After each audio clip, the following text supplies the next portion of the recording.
Sejarah kawasan Kelurahan Durensawit pada masa lampau.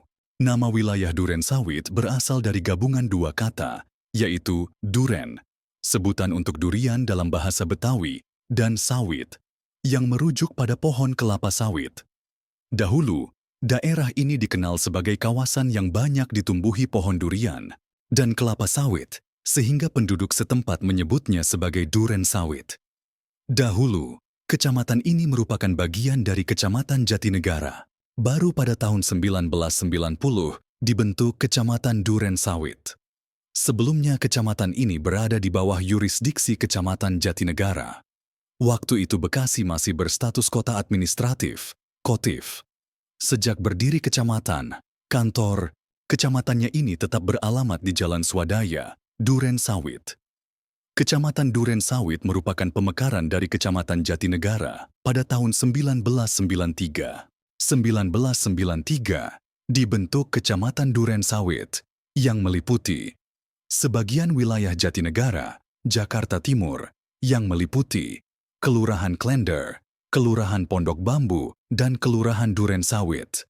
Sebagian wilayah Bekasi Barat, Bekasi, yang meliputi Kelurahan Malakajaya, Kelurahan Malakasari, dan Kelurahan Pondokopi.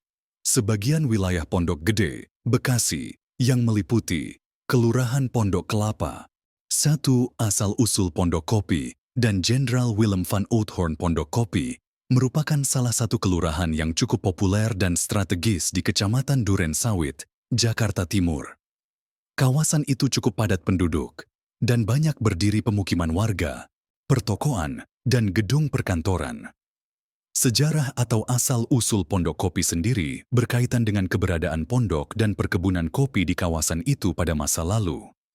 Berawal dari tahun 1696, Wali Kota Amsterdam Nicolaas Whitson memerintahkan Komandan OC di Pantai Malabar, Adrian van Omen, untuk membawa bibit kopi ke Batavia. Bibit kopi dari Malabar, India ini kemudian diuji coba pertama kali di lahan pribadi Gubernur Jenderal VOC Willem van Oudthoorn di kawasan yang sekarang dikenal sebagai Pondok Kopi, Jakarta Timur. Bibit kopi ini kemudian tumbuh subur dan menghasilkan buah yang bisa dipanen. Biji kopi dari hasil panen pertama kebun ini kemudian dibawa ke Hortus Botanicus Amsterdam. Perkebunan kopi di tanah Jenderal VOC itu sukses menghasilkan kopi dengan kualitas unggulan dan sangat bagus. Bahkan, hasil kopi dari Batavia ini dibawa ke Belanda. Tak hanya itu, perkebunan kopi ini pun diyakini sebagai kebun kopi pertama di Nusantara dan menjadi cikal bakal kopi Indonesia. Lambat laun, semakin banyak tanaman kopi yang tumbuh di kawasan tersebut. Ini membuat banyak kompeni Belanda datang ke kawasan itu untuk mampir dan minum kopi. Sayangnya penanaman kopi di kawasan Pondok Kopi ini tak berjalan mulus. Karena kebun kopi dilanda banjir yang akhirnya merusak tanaman. Kemudian, pada 1696, bibit kopi kembali didatangkan, namun penanamannya diperluas ke Jawa Barat.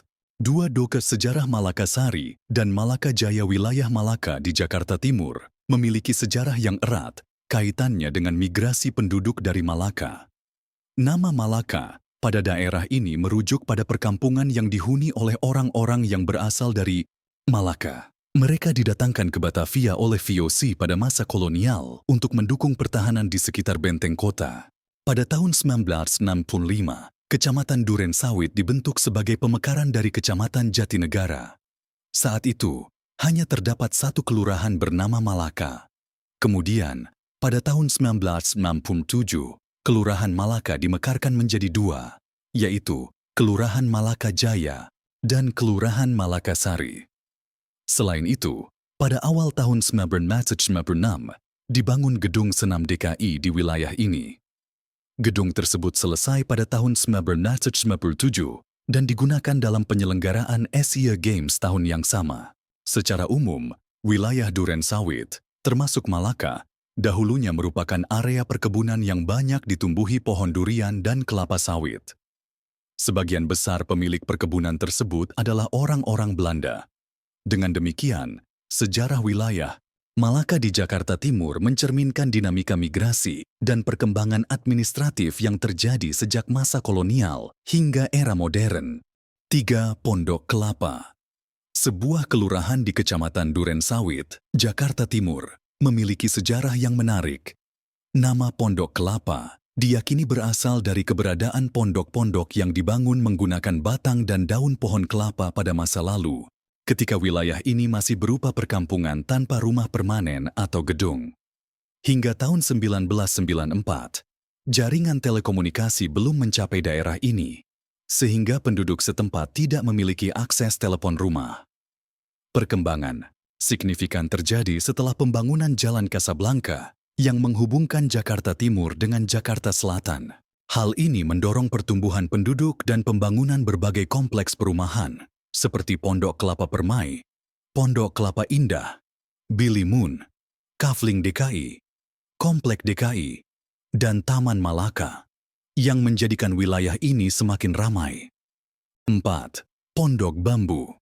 Pada era kolonial Belanda, wilayah Pondok Bambu di Jakarta Timur masih berupa area pemukiman tradisional yang didominasi oleh masyarakat Betawi. Nama Pondok Bambu sendiri berasal dari kata pondok, yang berarti tempat tinggal, sederhana, dan bambu yang merujuk pada banyaknya tanaman bambu yang tumbuh di daerah tersebut pada masa itu. Meskipun tidak banyak catatan spesifik mengenai peristiwa sejarah besar yang terjadi di Pondok Bambu selama era Belanda, daerah ini mulai mengalami perkembangan seiring dengan pembangunan infrastruktur oleh pemerintah kolonial. Namun, dibandingkan dengan pusat kota Batavia, sekarang Jakarta, Pondok Bambu tetap merupakan area yang kurang tersentuh oleh modernisasi pada masa itu. 5. Klender. Asal-usul nama Klender adalah salah satu wilayah yang terletak di Jakarta Timur, yang kini merupakan bagian dari wilayah administratif di Jakarta. Sejarah wilayah Klender tidak dapat dipisahkan dari perkembangan sejarah Jakarta secara keseluruhan. Berikut adalah beberapa poin penting mengenai sejarah wilayah Klender Jakarta Timur. Nama Klender berasal dari bahasa Belanda, yang memiliki kaitan dengan kalender atau penanggalan. Pada masa penjajahan Belanda, daerah ini dikenal dengan nama Kalendar, yang mungkin berhubungan dengan kegiatan administrasi atau pencatatan waktu yang dilakukan oleh penjajah Belanda. Di wilayah Klender, Jakarta Timur, terdapat beberapa peninggalan sejarah yang memiliki nilai budaya dan sejarah yang penting. Beberapa peninggalan sejarah di daerah ini antara lain Cagar Budaya Benteng Belanda, Benteng Pangeran Jayakarta. Meskipun bukan sepenuhnya berada di Klender, benteng ini masih cukup dekat dengan kawasan Jakarta Timur. Benteng ini merupakan peninggalan dari masa penjajahan Belanda dan berfungsi sebagai bagian dari pertahanan kota. Benteng Pangeran Jayakarta dikenal dengan beberapa nama lain, seperti Benteng Batavia, Benteng Oud Batavia, atau Benteng Zwaardemaker, dibangun pada tahun 1450 oleh VOC, Verenigde Oost-Indische Compagnie. Benteng ini awalnya digunakan untuk melindungi pelabuhan Batavia dan berbagai kepentingan Belanda di wilayah tersebut. Benteng ini berbentuk segi empat dengan dinding yang tebal, dilengkapi dengan beberapa menara pengawas. Pada abad ke-19, benteng ini berfungsi sebagai tempat penahanan bagi para pejuang Indonesia yang melawan penjajahan Belanda. Dan pada akhirnya, keberadaannya mulai terlupakan seiring berkembangnya Jakarta sebagai ibu kota negara. Kini, Benteng Pangeran Jayakarta menjadi bagian dari cagar budaya Indonesia yang dilestarikan untuk menunjukkan sejarah perjuangan dan kolonialisasi di Indonesia. Meski sebagian besar struktur asli sudah hancur atau tergerus oleh pembangunan, lokasi benteng ini tetap memiliki nilai sejarah yang penting. Terima kasih yang sudah nonton. Jangan lupa bantu support channel kami kitabahas.id dengan cara like, comment, dan subscribe. Apalagi yang mau kita bahas, silahkan tulis di kolom komentar. Terima kasih.